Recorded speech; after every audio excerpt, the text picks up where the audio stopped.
ഉണ്ണിബാലകൃഷ്ണൻ, ഒരു കാലത്ത് പാർട്ടിയിൽ കണ്ണൂർ ലോബി എന്ന് പറഞ്ഞാൽ പാർട്ടിയിൽ ഏറ്റവും ശക്തരായ നേതാക്കൾ മുഴുവൻ, പ്രധാനപ്പെട്ട ചുമതലകളിൽ മുഴുവൻ കണ്ണൂരിലെ നേതാക്കൾ എന്നുള്ളതായിരുന്നു പാർട്ടിയിൽ വന്നിരുന്ന ഒരു വിമർശനം. അത് VS പക്ഷവും പിണറായി പക്ഷവുമുള്ള ഘട്ടത്തിലാണ് ആ രൂപത്തിൽ അത് ചർച്ച ചെയ്യപ്പെട്ടിരുന്നത്. പിന്നീട് കണ്ണൂർ ലോബിയിൽ തന്നെ ഭിന്നിപ്പുണ്ടാകുന്നു, നേതാക്കൾ പലതായി മാറുന്നു എന്നുള്ളതാണ് നമ്മൾ കണ്ടത്. ഇപ്പോൾ പി ജയരാജനാണ് EP-യുടെ വിഷയം സംസ്ഥാന കമ്മിറ്റിയിൽ ആദ്യമായി ഉന്നയിച്ചത്. അത് വൈദേകം റിസോർട്ടുമായി ബന്ധപ്പെട്ട വിഷയം അതിശക്തമായി സംസ്ഥാന കമ്മിറ്റിയിൽ ഉന്നയിച്ചു. അതിനുശേഷം താൻ ഉന്നയിച്ചു എന്ന് സൂചന നൽകുന്ന പ്രതികരണം അദ്ദേഹം പുറത്തേക്ക് നൽകുന്നു. അപ്പോൾ ഇപ്പോൾ ചിരിക്കുന്ന ഒരു നേതാവ് പി ജയരാജനാകില്ലേ ഉണ്ണിബാലകൃഷ്ണൻ?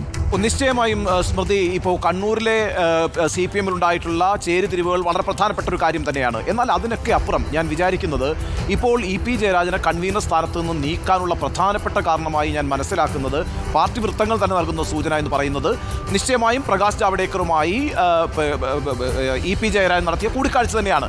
ആ കൂടിക്കാഴ്ച ഒരു വലിയ വിവാദമായത് സംബന്ധിച്ച് വളരെ വിശദമായി പാർട്ടിയുടെ സംസ്ഥാന സെക്രട്ടേറിയറ്റും പാർട്ടിയുടെ സംസ്ഥാന സമിതിയും 2 മാസങ്ങൾക്ക് മുമ്പ് ചർച്ച ചെയ്തിരുന്നു. നമ്മളത് മനസ്സിലാക്കേണ്ട കാര്യം, തെരഞ്ഞെടുപ്പിന് ശേഷം എന്തുകൊണ്ട് തെരഞ്ഞെടുപ്പിൽ തോറ്റു എന്ന വിലയിരുത്തൽ പാർട്ടിയുടെ എല്ലാ ഘടകങ്ങളും നടത്തിയത് നമുക്കറിയുള്ള കാര്യമാണല്ലോ. അതിൻ്റെ അടിസ്ഥാനത്തിൽ പാർട്ടി ഒരു തിരുത്തൽ രേഖയും പ്രഖ്യാപിച്ചിട്ടുണ്ട്.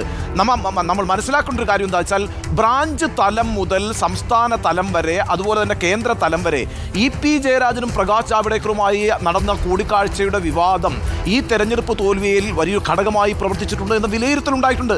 അത് സംസ്ഥാന നേതൃത്വത്തിൽ മാത്രമുണ്ടായ ഒരു കാര്യമല്ല, ബ്രാഞ്ച് മുതൽ ആ വിമർശനം വളരെ ശക്തമായിരുന്നു. അപ്പോൾ ആ ഏറ്റവും ഒടുവിൽ എന്ന സംഭവമാണ് യഥാർത്ഥത്തിൽ EP-ക്ക് വിനയായത്. 2 മാസം മുമ്പ് ചേർന്ന സംസ്ഥാന സെക്രട്ടേറിയറ്റ് സംസ്ഥാന സമിതി യോഗത്തിൽ സമ്പൂർണ്ണമായും EP പങ്കെടുക്കുകയും ചെയ്തിരുന്നു. അവിടെയാണ് ഈ വിവാദം വലിയ രീതിയിൽ ചർച്ച ചെയ്ത് ഈ തീരുമാനത്തിലേക്ക് എത്തിയത് യഥാർത്ഥത്തിൽ 2 മാസം മുമ്പാണ് എന്നാണ് ഞാൻ മനസ്സിലാക്കുന്നത്. അന്ന് EP പലതരത്തിലുള്ള പ്രതിരോധങ്ങളും അദ്ദേഹത്തിൻ്റെ ഭാഗത്തു നിന്നും ഉണ്ടായിട്ടുണ്ട്. കാരണം വെച്ചാൽ ഇപ്പോൾ നെയ്യാറ്റിൻകര ഉപതെരഞ്ഞെടുപ്പ് ഓർമ്മയുണ്ടാകുമല്ലോ. ആ ഉപതെരഞ്ഞെടുപ്പ് ദിവസമാണല്ലോ TP-യുടെ വീട്ടിലേക്ക് VS അച്യുതാനന്ദൻ പോയത്. ആ ഉപതെരഞ്ഞെടുപ്പിൽ വലിയ തിരിച്ചടിയാണല്ലോ അന്ന് CPM-ന് ഉണ്ടായത്.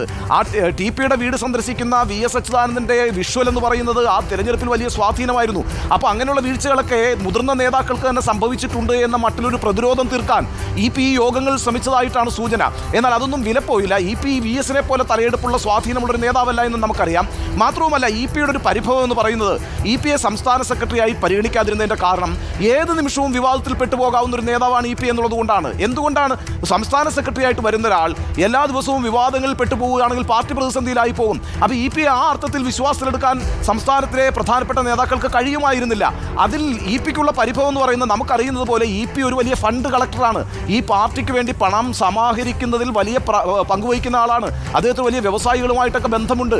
അപ്പോൾ ആ ബന്ധമെല്ലാം പാർട്ടിക്ക് വേണ്ടി ഉപയോഗിക്കുമ്പോൾ പാർട്ടിയിലെ ഒരു പദവി തനിക്ക് ലഭിക്കുന്നതിന് അതൊക്കെ തടസ്സമായി വരുന്നു. യഥാർത്ഥത്തിൽ പാർട്ടിയെ പിന്തുണയ്ക്കാൻ വേണ്ടി, പാർട്ടിയെ സഹായിക്കാൻ വേണ്ടി താൻ നടത്തുന്ന ഇടപാടുകൾ പാർട്ടിയുടെ നേതൃത്വത്തിലേക്ക് വരുന്നതിന് തനിക്ക് തടസ്സമാകുന്നു എന്നുള്ളത് വലിയ ദുഃഖമായിരുന്നു EP ജയരാജനെ സംബന്ധിച്ചിടത്തോളം. യഥാർത്ഥത്തിൽ ഈ വിവാദങ്ങൾ പറഞ്ഞുകൊണ്ടാണ് അല്ലാതെ EP-ക്ക് ഒരു പിന്തുണയുടെ കുറവൊന്നും ഉണ്ടായിരുന്നില്ല. ഏത് നിമിഷവും വിവാദത്തിൽ പെട്ടുപോകാവുന്ന ഒരു നേതാവിനെ പിടിച്ച് സംസ്ഥാന സെക്രട്ടറി ആയാൽ പാർട്ടി പ്രതിസന്ധിയിലായി പോകും എന്നുള്ളത് കൊണ്ടാണ് EP-ക്ക് ആ പോസ്റ്റ് കൊടുക്കാതിരുന്നത്. അതേസമയം EP-ക്ക് LDF കൺവീനർ സ്ഥാനം കൊടുത്ത് ആ പ്രശ്നം പരിഹരിക്കാനും ശ്രമിച്ചു. പക്ഷേ EP അതിനൊത്ത് ഉയർന്നുകൊണ്ട് ഈ വിവാദങ്ങളിൽ നിന്ന് മാറി നിൽക്കാൻ ഒരു ശ്രമവും EP-യുടെ ഭാഗത്തുനിന്നും ഉണ്ടായില്ല. ഇപ്പോൾ ഉയർന്നു വരുന്ന ചോദ്യം എന്ന് പറയുന്നത് BJP-യുമായി നടത്തുന്ന കൊടുക്കൽ വാങ്ങലുകളാണ്.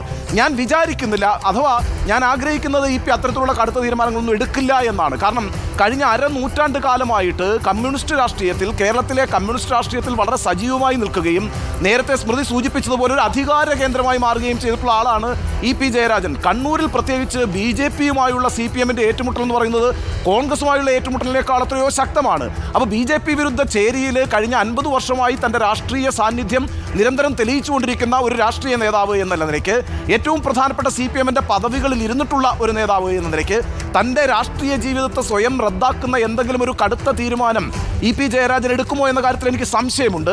മാത്രവുമല്ല, അടിസ്ഥാനപരമായി നമ്മൾ മനസ്സിലാക്കേണ്ട ഒരു പ്രധാനപ്പെട്ട കാര്യം എന്ന് പറയുന്നത് കണ്ണൂരിലെ നേതാക്കളുടെ ഒരു പ്രധാനപ്പെട്ട സ്വഭാവം, CPM നേതാക്കളുടെ ഒരു സ്വഭാവം കണ്ണൂരിലെ CPM-ന്റെ നേതൃത്വത്തിൽ എപ്പോഴും ഉണ്ടാകണം എന്നുള്ളതാണ്.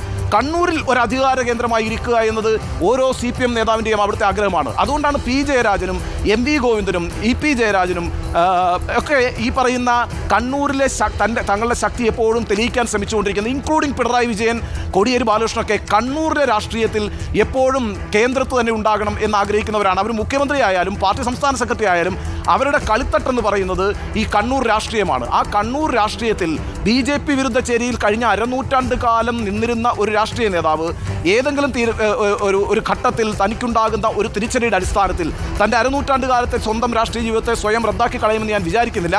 പക്ഷേ നമുക്കറിയുന്നത് പോലെ രാഷ്ട്രീയം സാധ്യതകളുടെ കലയാണ്. എങ്കിൽ പിന്നെ എന്തിനാണ് ശോഭാ സുരേന്ദ്രൻ വെളിപ്പെടുത്തിയതുപോലെ EP ഡൽഹിയിൽ പോയി ചില പ്രമുഖ നേതാക്കളെ കണ്ടത്? എന്തിനാണ് പ്രകാശ് ജാവ്ദേക്കറെ കണ്ടത്? എന്താണ് ദല്ലാൽ നന്ദകുമാറിൻ്റെ ഇടനില? ദല്ലാൽ നന്ദകുമാറും EP ജയരാജനും BJPയുമായി നടത്താനിരുന്ന കൊടുക്കൽ വാങ്ങലുകൾ എന്താണ്? ഇങ്ങനെയൊക്കെയുള്ള രാഷ്ട്രീയ ചോദ്യങ്ങൾ ഉണ്ടായിട്ടുണ്ട്. ആ രാഷ്ട്രീയ ചോദ്യങ്ങളാണ് യഥാർത്ഥത്തിൽ CPM-നെ പ്രതിസന്ധിയിലാക്കിയത്. അത് 2 മാസം മുമ്പ് തന്നെ CPM-നെ കടുത്ത പ്രതിസന്ധിയിലാക്കിയിരുന്നു. അതേ സംബന്ധിച്ച് വിശദമായ ചർച്ച സംസ്ഥാന സെക്രട്ടേറിയറ്റിലും സംസ്ഥാന സമിതിയിലും അന്ന് തന്നെ നടന്നിരുന്നു. അതിൻ്റെ അടിസ്ഥാനത്തിൽ CPM ഒരു തീരുമാനമെടുത്തിരുന്നു. എന്നാൽ ഉടനടി അത്തരത്തിലൊരു തീരുമാനം പ്രഖ്യാപിക്കേണ്ട, സാവധാനത്തിൽ അത് ചെയ്യാം എന്നുള്ളൊരു നിലപാടാണ് പാർട്ടി നേതൃത്വം സ്വീകരിച്ചത്. ഇപ്പോൾ അതിന് സമയമായിരിക്കുന്നു എന്ന് അവർ മനസ്സിലാക്കുന്നു. ആ സമയം ഇനി വൈകിക്കൂടാ എന്നുകൂടി സംസ്ഥാന നേതൃത്വത്തിന് അറിയാം. കാരണം എന്താണെന്ന് വെച്ചാൽ ബ്രാഞ്ച് തലം മുതലാണ് ഈ വിമർശനം ഉണ്ടായിരിക്കുന്നത്. ആ ബ്രാഞ്ച് തലം മുതലുള്ള വിമർശനത്തെ അഡ്രസ്സ് ചെയ്യാതിരുന്നാൽ പാർട്ടി നേതൃത്വത്തിന് നിലനിൽക്കാൻ കഴിയില്ല. പാർട്ടിയിലെ പ്രവർത്തകരുടെ സാധാരണ അണികളുടെ വികാരത്തെ ഉൾക്കൊണ്ടുകൊണ്ട് ചില തീരുമാനങ്ങൾ പാർട്ടി നേതൃത്വത്തിന് താല്പര്യമില്ലെങ്കിൽ പോലും എടുക്കേണ്ടി വരും. അപ്പോൾ അങ്ങനൊരു സാഹചര്യം വന്നു. ആ സാഹചര്യത്തിൽ ഇതാണ് ഉചിതമായ സമയമെന്ന് കണ്ടെത്തിക്കൊണ്ട് ഇപ്പോൾ പ്രഖ്യാപനമുണ്ടായതാണ്. ഈ കാര്യത്തെക്കുറിച്ച് വളരെ വ്യക്തമായ ധാരണ, അറിവുള്ള ആൾ തന്നെയായിരുന്നു EP ജയരാജൻ. താന് തുടരാൻ സാധ്യതയില്ല എന്ന് നന്നായി അറിയുന്ന നേതാവ് തന്നെയായിരുന്നു EP ജയരാജൻ.